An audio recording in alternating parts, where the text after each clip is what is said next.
Oi, pais amados! Mais uma vez com você o programa Oi, Pais. Antes de tudo, quero pedir o seu like, quero que você compartilhe este vídeo para os seus amigos, convida pessoas para estarem aqui também participando conosco do programa Oi, Pais. E hoje vamos falar sobre um importante tema, angústia. Oi, paz, é felicidade. Oi, paz, é amor de verdade. Oi, paz. Oi, pais amados, voltamos e hoje este tema importante, angústia. Olha, as pesquisas apontam que a humanidade está angustiada, né? Nesse período aí difícil, complicado de pandemia, as pessoas estão muito angustiadas. Me lembro que o Instituto Moody, certa feita, publicou que 95% da população vivia angustiada. Olha que coisa terrível, terrível, terrível. Então hoje nós vamos tratar sobre isto e com base aqui no Salmos 42 e 43, você sabe que a minha verve, né, a minha inspiração é a palavra de Deus. Olha que interessante, Salmo 42 é chamado de masquil. Sabe o que é masquil no hebraico? Significa contemplação, é uma autocontemplação, é um olhar introspectivo. O salmista está olhando para dentro dele e o que ele percebe dentro da alma dele? Ele diz assim: porque estás abatido, ó minha alma, e porque te perturbas dentro de mim? Olha, espera em Deus, pois ainda o louvarei. Ele é a salvação da minha face e o meu Deus. Ora, os filhos de Coré estavam angustiados porque eles perderam o pai de uma forma muito tragiforme, né? O pai foi soterrado depois que se levantou contra o ministério profético de Moisés e morreu de uma forma terrível.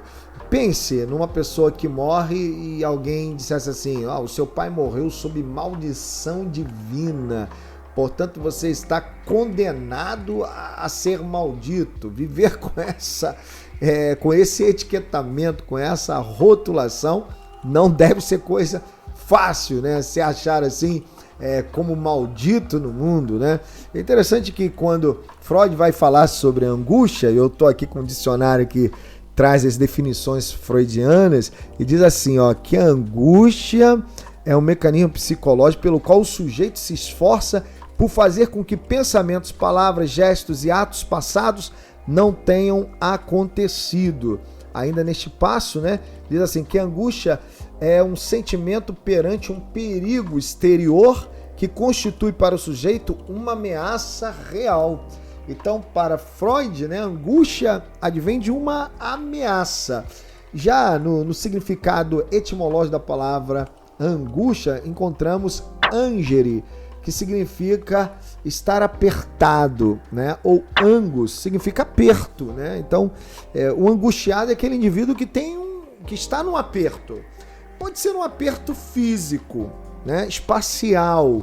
E aí eu digo que algumas pessoas estão zigue-zagueando neste aperto, fugindo, né, dos problemas, tentando sair dos problemas, tentando sair das dificuldades. No outro vídeo que eu falo sobre o tempo, nós estávamos ali refletindo que Salomão, em Eclesiastes 3, fala do tempo, da oportunidade e da dificuldade, e ele vai intercalando esses tempos, vai intercalando esses momentos. A vida é assim, né? Permeada de situações das mais variadas. Ora o prazer, ora o desprazer, ora a alegria, ora a tristeza, né? E isso tudo é uma fonte produtora de muitas e muitas angústias.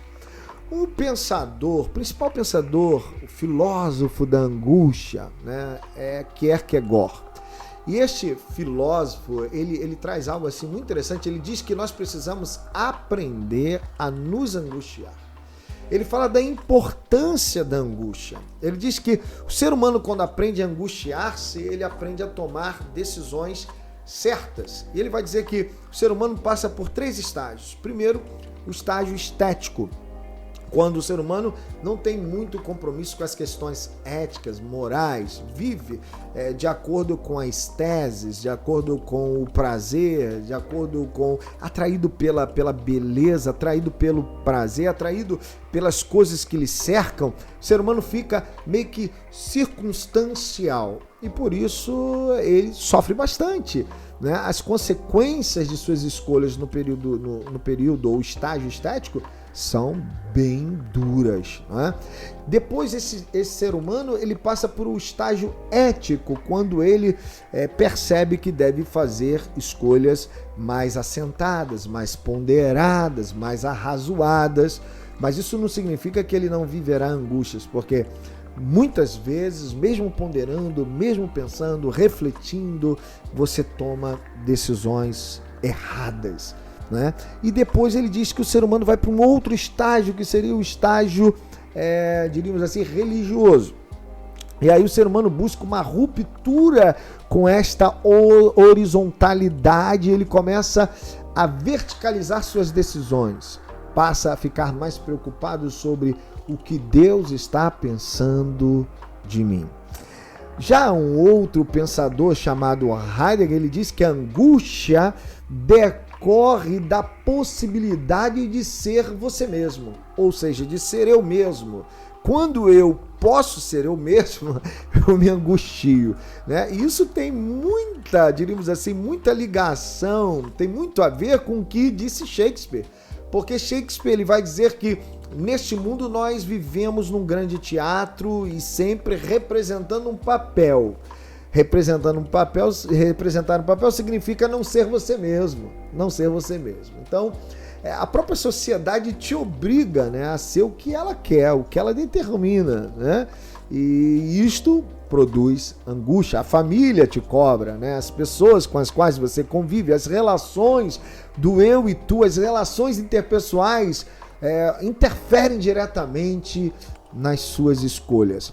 Um homem chamado, um grande pensador da psicanálise chamado David Zimmerman, ele diz o seguinte, que se você pensa que pensa, mas pensa com o pensamento do outro, você pensa que pensa, mas não pensa.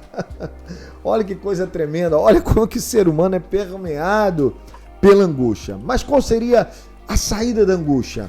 De acordo com a palavra de Deus, o salmista no seu masquil, que é o exercício do autoconhecimento, ele olhou para dentro da sua alma, viu que a alma estava aflita e ele disse: espera em Deus, porque você ainda o louvará na salvação de sua presença. Sabe quem pode tirar você da angústia? É o Senhor Jesus Cristo. Por isso que o apóstolo Pedro diz assim: lançando sobre ele toda a vossa ansiedade, porque ele tem cuidado de vós. Lança a tua inquietação, lança o teu problema nas mãos do Senhor Jesus Cristo e você será tremendamente abençoado. Talvez a sua alma esteja gritando como a alma dos filhos de Coré: por que estás abatido, ó minha alma? Encontre a resposta dentro de você mesmo e responda à tua alma: espera em Deus, porque nele você encontrará salvação e livramento dos teus problemas. Que Deus assim te abençoe. Compartilhe esse vídeo. Oi, Pai!